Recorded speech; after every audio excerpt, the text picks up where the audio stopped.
आज का हमारा ये वीडियो काफी ज्यादा छोटा होने वाला है, लेकिन ये इलेक्ट्रिकल इंटरव्यू के नजरिए से काफी इंपॉर्टेंट भी है। दोस्तों, इंटरव्यू के अंदर हमसे कई बार एचसी फ्यूज और डीओ फ्यूज क्या होता है और इनमें क्या अंतर है, इसके बारे में सवाल पूछे जाते हैं। तो मैं आपको बता देना चाहता हूँ कि इसका जवाब काफी ज्यादा सिंपल है। अगर आपसे कभी इसके बारे में पूछा जाता है तो आप कभी भी कंफ्यूज मत होइए, क्योंकि आपको इस सवाल के जवाब के लिए सिर्फ 2 से 3 लाइनें ही बतानी होती है। सबसे पहले आपको पता होना चाहिए कि आखिर एचजी फ्यूज और डीओ फ्यूज इन दोनों की फुल फॉर्म क्या है। तो दोस्तों, जो हमारा एचजी फ्यूज होता है इसकी फुल फॉर्म होती है हमारा हॉर्न गैप फ्यूज, और वहीं अगर हम डीओ फ्यूज की बात करें तो डीओ फ्यूज की फुल फॉर्म होती है दोस्तों हमारा ड्रॉप आउट फ्यूज। तो दोस्तों, यह तो हमने इनकी फुल फॉर्म की बात कर ली। अब इसी के साथ में अगर मैं आपको थोड़ा सा इन दोनों फ्यूज में कुछ सिमिलरिटी चीज के बारे में बताऊं कि आखिर इससे क्या बोलते हैं, इसको क्या बोलते हैं, इसको क्या बोलते हैं, तो आपको बस मोटा मोटा इतना ध्यान रखना है कि जो नीचे ही नीचे की चीज होती है, जो कि हमारा एक तरीका का बेस है इस फ्यूज का, इस बेस को दोस्तों हम जनरली चैनल बोलते हैं। तो यह जो हो गई ये हो गई हमारी फ्यूज चैनल। इसके ऊपर दोस्तों जो ये होता है दोस्तों हमारा इंसुलेटर। अब यह जो इंसुलेटर होते हैं ये अलग अलग डिफरेंट टाइप के होते हैं। जो अभी आपको इंसुलेटर दिख रहे हैं इसे बोलते हैं दोस्तों पोस्ट इंसुलेटर। अगर आपको यह जाने कि फ्यूज में किस किस टाइप के इंसुलेटर होते हैं तो आप मुझे कमेंट कीजिएगा, इसके ऊपर भी हम एक डिटेल वीडियो में बात कर लेंगे।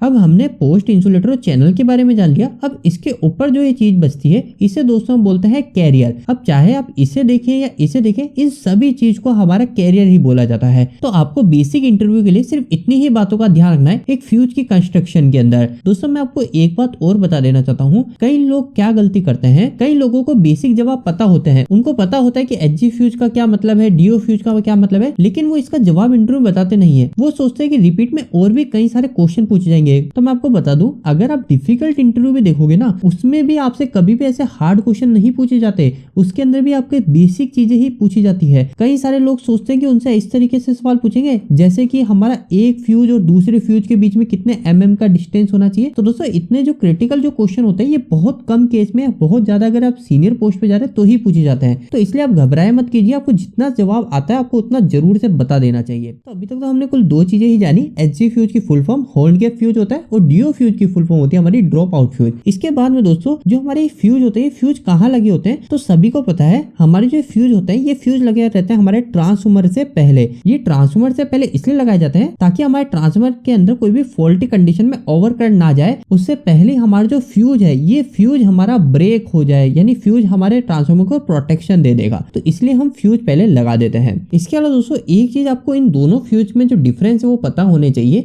जो हमारा एचजी फ्यूज होता है, जो आपको यहाँ पे दिख रहा है, ये होता है हमारा एचजी फ्यूज, और यह जो दिख रहा है ये होता है हमारा ड्रॉप आउट फ्यूज। अगर आपको इन दोनों को देख के ही पता करना है कि कौन सा एचजी है कौन सा ड्रॉप आउट है, तो जो डीओ फ्यूज होता है, जो ड्रॉप आउट फ्यूज होता है, इसके अंदर आपको एक रॉड देखने को मिलती है। आपको यहाँ पे दिख भी रही होगी, जिसे हम इलेक्ट्रिकल के अंदर ट्यूब बोलते हैं, ट्यूब दिख रही होगी। लेकिन अगर आप एचजी फ्यूज को देखोगे तो एचजी फ्यूज में ऐसा कोई ट्यूब नहीं होती। एचजी फ्यूज के अंदर यहाँ पे एक नॉर्मल जैसे हम वायर लगाते हैं, जैसे हमारे किटकैट फ्यूज होते हैं जो हमारे घरों में फ्यूज उपयोग किए जाते हैं, उसके अंदर क्या होता है एक नॉर्मल हम वायर लगाते हैं। यहाँ पर भी हम ऐसे ही एक नॉर्मल वायर को ही बांधते हैं। तो आपको पता चल गया कि एचजी फ्यूज दिखने में कैसा होता है। इसके अंदर हमारा एक नॉर्मल वायर हमें देखने को मिलता है, जबकि डीओ फ्यूज जो ड्रॉप आउट फ्यूज है इसके अंदर हमें एक रॉड देखने को मिलती है। अब आपको एक बात जो मैं बोल रहा था पता होनी चाहिए कि हमारा जो एचजी फ्यूज होता है ना दोस्तों, यह एचजी फ्यूज कई केसेस में हॉरिजेंटल भी लगा लिया जाता है, कई केसेस में इसे वर्टिकल भी लगा दिया जाता है। मतलब कि हमारा जो स्ट्रक्चर है, जो हमारा पोल है, इस पोल पे कई केसेस में इसको सिंपली ऐसे भी लगा लिया जाता है। मतलब ये हमारा एचजी फ्यूज लगा लिया जाएगा, ऐसे ही लगा लिया जाएगा, मतलब ऐसे हॉरिजेंटली लगा लिया जाएगा। लेकिन अगर आपकी रिक्वायरमेंट है इसको वर्टिकल लगाने की तो इसे वर्टिकल भी लगा सकते हो, मतलब कि आप इसको घुमा के उल्टा भी लगा सकते हो। लेकिन वहीं अगर हम ड्रॉप आउट फ्यूज की बात करें, डीओ फ्यूज की बात करें, तो डीओ फ्यूज को हमेशा ही वर्टिकल ही लगाया जाता है। मतलब कि इसको कभी भी इस तरीके से सीधा नहीं लगाया जाएगा, इसको हमारा इस तरीके से वर्टिकल ही लगाया जाएगा। तो आपको ध्यान रखना है ड्रॉप आउट फ्यूज हमेशा वर्टिकल लगाया जाता है, जबकि एचजी फ्यूज को हम वर्टिकली और हॉरिजेंटली दोनों लगा सकते हैं। इसके अलावा दोस्तों अगर इन दोनों की वर्किंग की बात करें तो जो हमारा एचजी फ्यूज होता है ना, यह तो हमारे नॉर्मल फ्यूज की तरह ही काम करता है। मतलब कभी इसमें से ओवर करंट फ्लो होगा तो हमने यहाँ पे जो वायर बांध रखा था वो वायर हमारा बर्न हो जाएगा, वो हमारा ब्लो आउट हो जाएगा, हमारा वायर उड़ जाएगा। और अब अगर हमें वापस से सप्लाई देनी है तो हमें क्या करना पड़ेगा, जो भी हमारी फीडर है उस फीडर की पूरी सप्लाई बंद करनी पड़ेगी। उसके बाद में हम जाके यहाँ पे वायर बांधेंगे और हम वापस से फीडर को ऑन करके हमारे लोड को चला लेंगे।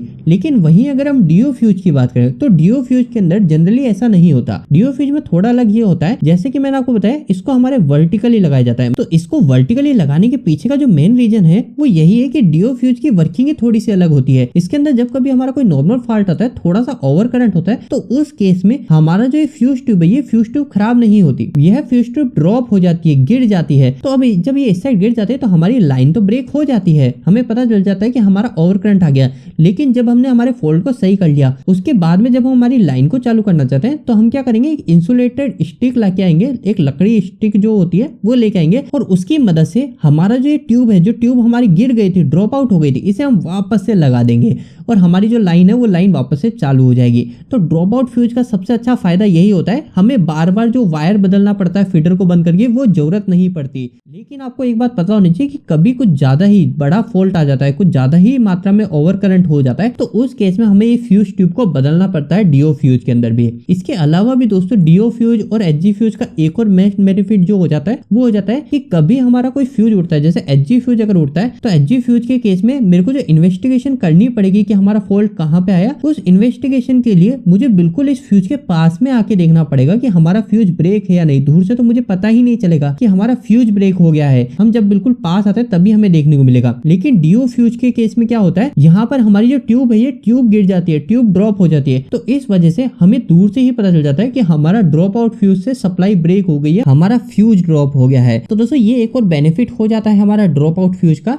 एचजी फ्यूज के मुकाबले। और दोस्तों यही कुछ मुख्य पॉइंट है जो आपको ध्यान रखना है एचजी फ्यूज और डीओ फ्यूज के बीच में, अगर आपसे कभी इंटरव्यू में पूछा जाए। उम्मीद करता हूँ आज का छोटा सा वीडियो आपको काफी पसंद आया होगा। आपको ये वीडियो कैसा लगा प्लीज एक लाइक करके जरूर बताएगा। अगर आपके कोई भी सवाल इस वीडियो के प्रति लेकर जुड़े रह गए तो आप मुझे नीचे कमेंट बॉक्स में कमेंट करके पूछ सकते हैं। इलेक्ट्रिकल पसंद करता है आज हमारे चैनल को सब्सक्राइब कर लीजिए। आज के लिए इतना ही, धन्यवाद।